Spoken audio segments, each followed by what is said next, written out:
కళ్యాణి జేడీకేడీని గౌతమ్ దగ్గరికి తీసుకువెళ్ళటంతో గౌతమ్ కారు ఎక్కుతూ ఉంటాడు. చూడు గౌతమ్, సుజాత నీకు తెలుసా?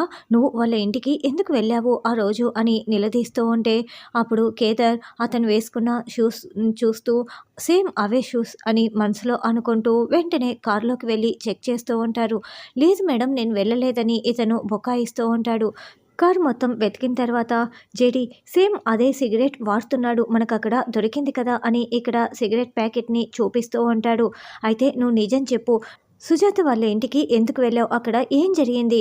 నిన్ను స్టేషన్కి తీసుకువెళ్తే మా పోలీసుల దెబ్బల్ని అస్సలు తట్టుకోలేవు బ్రో, చెప్పు బ్రో అంటూ కేడీ జేడీ ఇద్దరు నిలదీస్తూ ఉంటే గౌతమ్ వాళ్ళని తోసేసి పారిపోతూ ఉంటాడు. అయితే జేడీకేడీ ఇద్దరు ఎదురెదురుగా వచ్చి గౌతమ్ని పట్టుకునేస్తాడు. మర్యాదగా నిజం చెప్పు అని జేడీ చెప్తుంటే అసలు నేను సుజాతని చంపలేదు మేడం, ప్లీజ్ నాకేమీ తెలీదు, నన్ను వదిలేయండి మేడం అని మళ్ళీ పారిపోతూ పరుగులు పెడుతూ ఉంటాడు.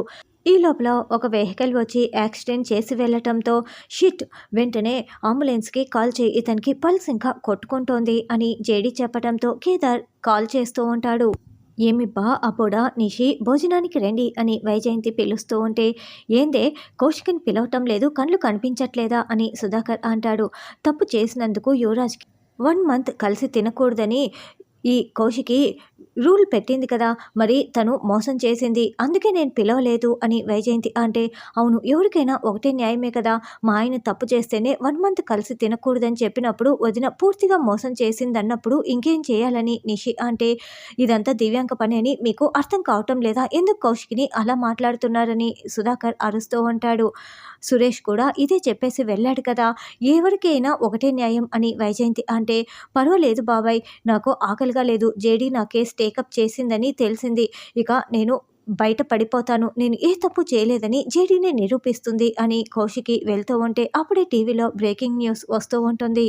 జేడీకేడీలు ఆ అబ్బాయిని కేసులో ఇరికించటం వల్లే అతను చాలా బాధపడి ఆత్మహత్య చేసుకుని కారు కింద పడిపోయి ప్రాణాలు వదిలేశాడు అని న్యూస్ వస్తూ ఉండటంతో చూసారా వదిన, ఆ జేడీకేడీలే ఎలా మారిపోయారో, కాబట్టి ఇప్పుడు మిమ్మల్ని కాపాడేది ఆ దివ్యాంక ఒక్కటే, వెళ్ళి దివ్యాంకతో మాట్లాడండి అని నిషి అంటే నేను ఎప్పటికీ ఓడిపోను నిషి, నేను ఏ తప్పు చేయకుండానే ఓడిపోమని చెప్తున్నావా, నేను ఈ కేసు నుండి ఎలా బయటపడాలో నాకు చాలా బాగా తెలుసు అని కౌశిక్ వెళ్తుంది. జేడీకేడీ గౌతమ్ని హాస్పిటల్లో జాయిన్ చేసి ట్రీట్మెంట్ ఇప్పిస్తూ ఉంటారు. సుజాత చావు గురించి ఈ గౌతమ్కి ఖచ్చితంగా ఏదో నిజం తెలుసు, అందుకే మన నుంచి పారిపోవాలనుకున్నాడు. ఇప్పుడు గౌతమ్ కళ్ళు తెరిస్తే కానీ నిజాలు బయటికి రావు అని జేడీకేడీ అనుకుంటూ ఉంటే అప్పుడే డాక్టర్ అక్కడికి వచ్చి హెవీ బ్లడ్ లాస్ అయ్యింది, 24 అవర్స్ గడిస్తే కానీ ఏమైంది చెప్పలేము, ప్రస్తుతం అతను స్పృహలో లేడని చెప్పి వెళ్ళటంతో మాకు చాలా ఇంపార్టెంట్, జాగ్రత్తగా ట్రీట్మెంట్ చేయండి అని జేడీ చెప్తుంది. ముందు మనం ఆఫీస్కి వెళ్దాము అని జేడీ చెప్తుంటే సాధునాయక్ దగ్గర నుంచి ఫోన్ కాల్ వస్తుంది. సార్, మేము గౌతమ్ దగ్గరికి వెళ్తే అని జేడీ మాట్లాడుతూ ఉంటే ఏం జరిగిందో నాకు తెలుసు జేడీ, గౌతమ్ ప్రాణాపాయ స్థితిలో ఉన్నాడంట, అది కూడా మీ వల్లేనని దివ్యాంక తన న్యూస్ ఛానల్లో చెప్తోందని సాధునాయక్ అనడంతో వాట్, ఏంటి, యాక్సిడెంట్ జరిగి 30 మినిట్స్ కూడా కాలేదు, ఈ లోపలే న్యూస్లో ఎలా వస్తోంది అని జేడీ అడుగుతూ ఉంటే అదంతా నాకు తెలీదు, కానీ ఈ కేసు గురించి దివ్యాంక చాలా క్లోజ్గా మిమ్మల్ని అబ్జర్వ్ చేస్తోంది, కౌశికిని కాపాడడం కోసమే గౌతమ్ని ఇలా ప్రాణాలు బలి తీసుకుంటున్నారని తన మీడియాలో ప్రాపకాండ చేస్తూ ఉంది అని సాధునాయక్ అనడంతో కానీ ఇందులో మా తప్పేమీ లేదు అని జేడీకేడీ చెప్తారు. నాకు తెలుసు జేడీ, అసలు అక్కడ ఏం జరిగిందో, కానీ గౌతమ్ మనకు చాలా ముఖ్యం కాబట్టి చాలా కేర్గా ఉండండి అని సాధునాయక్ అనడంతో 24 అవర్స్ లోపు గౌతమ్తో మేము నిజం చెప్పించుకొని మొత్తం నిజాలన్నీ బయటికి రాబడతామని జేడీ చెప్తుంది. దివ్యాంక చాలా ముందడుగులో ఉంది కేడీ, కాబట్టి మనం చాలా జాగ్రత్తగా ఉండాలి అని జేడీ చెప్తుంటే అప్పుడే దివ్యాంక దగ్గర నుంచి ఫోన్ కాల్ వస్తుంది. నీ మిత్రువుకి నేను శత్రువుని అని దివ్యాంక మాట్లాడుతుంటే రాంగ్ నెంబర్ అని జేడీ ఫోన్ పెట్టేస్తూ ఉంటుంది. ఆగు జేడీ, ఎవరో కూడా కనుక్కోకుండానే అలా ఫోన్ పెట్టేస్తే ఎలా అని దివ్యాంక మాట్లాడుతూ ఉంటే ఏంటో చెప్పు దివ్యాంక అని జేడీ మాట్లాడుతూ ఉంటుంది. హో, నా పేరు చాలా బాగా గుర్తుకు పెట్టుకున్నావే అని దివ్యాంక అంటే పోలీసులకి క్రిమినల్స్ పేర్లు చాలా బాగా గుర్తుకు ఉంటాయి దివ్యాంక అని జేడీ కౌంటర్ ఇస్తూ ఉంటుంది. చూడు, అసలు ఏం జరిగిందో తెలుసు కదా, ఇప్పుడు నువ్వు ఇరుక్కుపోతున్నావు, అది గుర్తు పెట్టుకొని మాట్లాడు అని దివ్యాంక అంటుంది.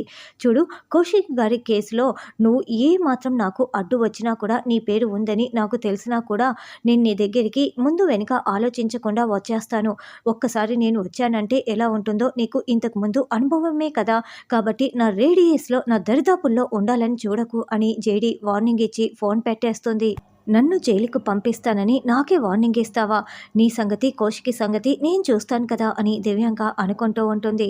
అసలు ఈ జగదాత్రి, కేదార్ ఏదో కనిపించట్లేదని మాట్లాడుకుంటున్నారేంటి అని వైజయంతి, నిషి, యువరాజ్ అనుకుంటూ ఉంటారు. అమ్మి జగదాత్రి ఏం కనిపించట్లేదు అని వైజయంతి, నిషి అడుగుతూ ఉంటే, ఇందాక కీర్తి గదిలో డ్రాయింగ్ వేసుకుంటూ ఉంది. ఇప్పుడు వెళ్ళి చూస్తే కనిపించట్లేదు, వెతుకుతున్నాం అని దాత్రి, కేదార్ చెప్తూ ఉంటే, అదేంటి జగదాత్రి ఇందాకే గదిలో ఉందని చెప్పావు కదా! ఇంతలోనే కనపడకపోవటం ఏంటి? అని కౌశికి అంటే, అదే వదిన అందుకే వెతుకుతున్నాం అని దాత్రి అంటుంది. సురేష్ కోసం గేటు దాటి బయటికి వెళ్ళిపోయిందా ఏంటి? అమ్మో! రోడ్డు మీదకి వెళ్ళి ఉంటే ఇంకేమైనా ఉందా? అని కౌశికి అంటే, అప్పుడే దాత్రి గార్డెన్‌లోకి చూస్తుంది. అదిగో అక్కడ బెంచ్ మీద కూర్చొని ఉంది. గేట్ కూడా క్లోజ్ చేసే ఉందిలెండి వదిన, రండి వెళ్దాం అని దాత్రి, కేదార్ అంటారు. ఏంటి కీర్తి ఇలా చెప్పపెట్టకుండా బయటికి వచ్చేస్తే నేను ఎంత కంగారు పడ్డానో ఎలా అని కౌశికి హగ్ చేసుకొని నచ్చచెప్తూ ఉంటుంది. ఏమైంది కీర్తి? ఎందుకలా ఉన్నావు? అత్తకి అన్నీ చెప్తావు కదా చెప్పు అని ధాత్రి అడుగుతూ ఉంటే, రేపు బర్త్‌డే పార్టీ కదా! నాన్న రావాలి అని కీర్తి సైగెలతో చెప్తూ ఉంటుంది. ఇది వదిన అని ధాత్రి అంటే, అలాంటి సురేష్ అన్నయ్యని ఎందుకు పిలుస్తారు? అవసరమే లేదు అని నిషి, వైజయంతి, యువరాజ్ అడ్డుపడుతూ ఉంటారు. అది కాదు వదిన, కీర్తి సంతోషం కోసం పిలుద్దామని ధాత్రి అంటే, నాపై నమ్మకం లేక అనుమానం ఉన్న సురేష్‌ని నేనెలా పిలుస్తాను? పిలవనని కౌశికి అంటుంది. అది కాదు వదిన, మనకి ఇష్టం వచ్చినన్ని చేసి కీర్తికి ఇష్టమైన సురేష్ అన్నయ్యని పిలవకపోతే ఎలా? జస్ట్ పార్టీకి పిలవండి అంతే అని ప్లీజ్ అని ధాత్రి కాళ్ళ దగ్గర కూర్చొని బతిమలాడడంతో అలాగేనని కౌశికి అంటుంది. ఏంటమ్మీ వీళ్ళు శాశ్వతంగా విడిపోతారనుకుంటే ఈ అమ్మి మళ్ళీ ఫోన్ చేసి పిలుస్తుందంట అని వైజయంతి అంటే, ఇప్పుడు అక్క పిలవగానే బావ పరిగెత్తుకుంటూ వస్తాడని యువరాజ్ అంటాడు. మనం స్పీడ్ బ్రేకర్ అడ్డు వేస్తాం కదా అని నిషి వెంటనే దివ్యాంకకి ఫోన్ చేసి వివరం చెప్తుంది. అసలు జీవితంలో కౌశికి సురేష్ ముఖం చూడకుండా నేను చేస్తాను కదా! ఇప్పుడే సురేష్ వాళ్ళ ఇంటి లోపలికి వెళ్తున్నాను, నువ్వు ఫోన్ చేస్తున్నావు అని నేను చూసుకుంటానని దివ్యాంక ఫోన్ పెట్టేస్తుంది. దివ్యాంక లోపలికి వస్తూ ఉంటే అప్పుడే సురేష్ ఫోన్‌కి కౌశికి ఫోన్ చేస్తూ ఉంటుంది. సురేష్ అక్కడ లేకపోవటంతో దివ్యాంక ఫోన్ చేతిలోకి తీసుకొని కాల్ కట్ చేస్తుంది. సురేష్ ఫోన్ కట్ చేస్తున్నాడు అని కౌశికి అంటే, మళ్ళీ ఇంకోసారి కాల్ ట్రై చేయండి వదిన అని ధాత్రి చెప్తూ ఉంటుంది.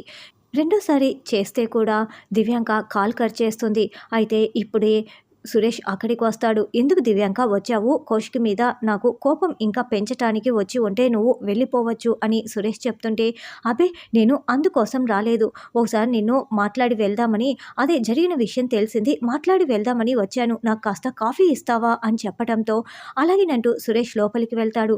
మళ్ళీ ట్రై చేయండి వదిన అని ధాత్రి చెప్తూ ఉంటే అప్పుడు కౌశికి మళ్ళీ కాల్ చేస్తుంది. అయితే దివ్యాంక ఫోన్ లిఫ్ట్ చేసి హలో ఎవరు అని ఏమీ తెలియనట్లు మాట్లాడుతూ ఉంటే, ఏంటి దివ్యాంక నువ్వు అక్కడెందుకు ఉన్నావు అని ధాత్రి నిలదీస్తూ ఉంటుంది. అదేంటి సురేష్ పిలిస్తే నేను వచ్చాను, నువ్వు ఫోన్ చేసి ఇలా మాట్లాడుతున్నావు అని దివ్యాంక ఫోన్ పెట్టేస్తుంది. ఇక ఈ లోపలే సురేష్ కాఫీ ఇవ్వటంతో ఇప్పుడు నేనేం చేస్తానో చూస్తూ ఉండు అని దివ్యాంక అనుకుంటూ ఉంటుంది. ఏందమ్మి నువ్వు ఇలా వదిలేయగానే అప్పుడే సురేష్ దివ్యాంకని ఇంటికి పిలిపించుకున్నాడు, ఎలా ఉన్నాడో నీకు అర్థమవుతుందా అని వైజయంతి, నిషి ఇంకా రెచ్చగొడుతూ ఉంటే, లేదు దివ్యాంకనే అక్కడికి వెళ్ళి ఉండొచ్చు, మీరు అన్నయ్యని తప్పు పట్టకండి అని కౌశికికి ధాత్రి నచ్చచెప్తూ ఉంటుంది.